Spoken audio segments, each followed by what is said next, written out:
Nagsagawa ng final meeting ang Provincial Government of Nueva Ecija o PGNE para sa gaganaping Nueva Ecija Intertown League. Layunin ng programang ito na itampok ang galing ng mga kabataang atleta at maging tulay sa mga professional leagues.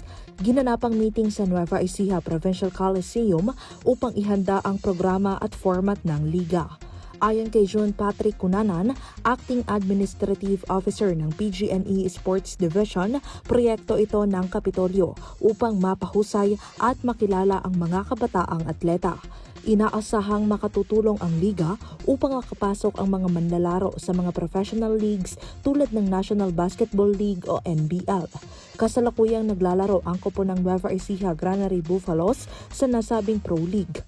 Humahanap po tayo ng mga ating mga volleyball players, basketball player para pwede po nating iayusin ang kanilang talento, malinang at isa pa makilala sila sa kanilang bayan. At kapag nagkaroon po ng mga player na magagaling, pwede po natin pagsama-samahin at gawin po natin isang team para magkaroon ng isang Nueva Ecija na panglaban po sa ibang liga.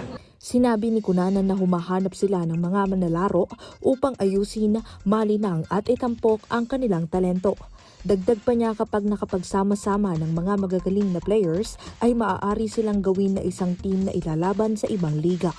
Kaya naman isinaayos na sa meeting ang mga koponan mula sa iba't ibang local government units o LGUs ng probinsya.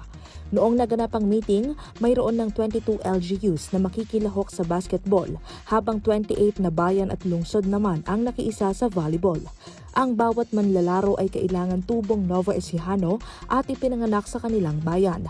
Gayunpaman maaari ring magpakita ng katibayan na sila ay nag-aral at lumaki sa loob ng Nueva Ecija.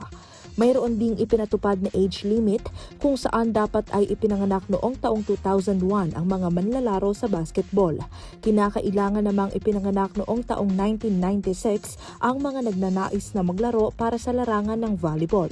Samantala para sa kagamitan, ang PGNE ang magbibigay ng light uniforms habang ang mga LGUs naman ang sasagot sa dark uniforms. Nagbigay rin ng mensahe si Cunanan sa mga atletang Nueva Ecijano na lalo pang galingan at ipakita ang talento. Ang message ko lang ay lalo pa nating galingan, pakita natin talent natin, pakita natin na kaya nating sumabay sa ibang bansa, ibang lahi at gawing world class ang Nueva Ecijano talents.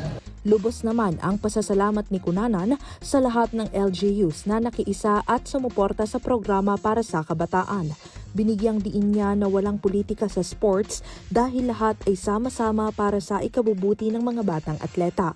Maraming salamat po sa lahat ng LGU na nakisama po. Dito po sa sports, wala po tayong politika dito. Dapat po, lahat po tayo ay sama-sama para suportahan ng ating mga kabataan.